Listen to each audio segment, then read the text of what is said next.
नमस्कार आदरणीय निर्णायक मंडली एवं मेरे प्यारे युवा साथियों, मेरा नाम मोहम्मद इरशाद आलम है। आज हम बात करने के लिए आए हैं आपातकाल के 50 वर्ष भारतीय लोकतंत्र के लिए सबक। सबसे पहले बताना हम चाहेंगे 25 जून 1975 का एक तारीख, जब भारतीय लोकतंत्र पे ताले लग गए, जब संवैधानिक अधिकार सो गए, नागरिक अधिकार जब मौन हो गए, देश में एक आवाज सुनाई पड़ी। वो आवाज थी रेडियो पे कि देश में आपातकाल लगाया जाता है और देश के नागरिकों को घबराने की जरूरत नहीं है। महज इस आवाज सुनाई देने के चंद घंटों के भीतर देश में मानो एक पूरा खुला जेल में तब्दील हो गया।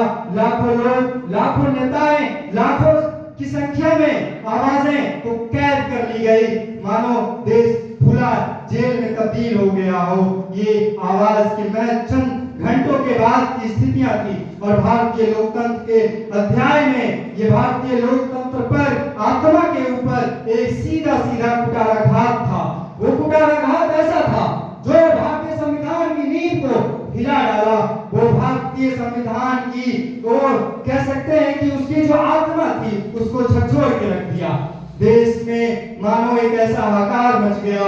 ये संविधान जिसने हमें आजादी देती है, जीवन की आजादी, बोलने की आजादी, लिखने की आजादी, कलम की आजादी, जीने की आजादी, देश में घूमने की आजादी, उसको महज चंद घंटों में बंद कर दिया गया एक आवाज के भीतर। ये आवाज क्यों आई?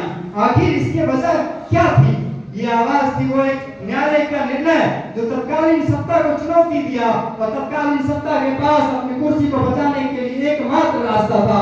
वो रास्ता था आर्टिकल 352, संविधान द्वारा ही प्रदत्त संविधान को चीरहरण करने के लिए एक आर्टिकल, जिसका उपयोग आज तक भारत में नहीं किया गया था। इसलिए नहीं किया गया था कि इसकी आवश्यकता नहीं पड़ी थी, बावजूद इसका उपयोग किया गया। आज हम इसी कालाध्याय को याद करने के लिए तत्कालीन वर्तमान भारत सरकार ने एक घोषणा किया है कि हम 25 जून को प्रत्येक वर्ष संविधान हत्या दिवस के रूप में याद करेंगे।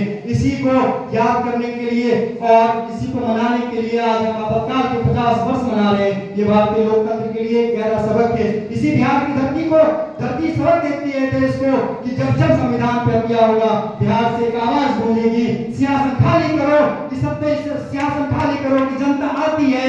ये आवाज महज एक आवाज नहीं थी, देश के लिए क्रांति थी, देश के लिए, देश के संवैधानिक और संवैधानिक संस्थाओं को तोड़ने वालों के लिए चेतावनी थी और देश को ललकारने वालों के लिए एक आवाज था। और पुनः भारत में फिर से 21 मार्च 1977 को लोकतंत्र स्थापित हुआ और तत्कालीन मजबूत सत्ता को जो अजय था उसको पराजय किया और ये बिहार की जनता, देश के युवाओं ने एक सबक लिया।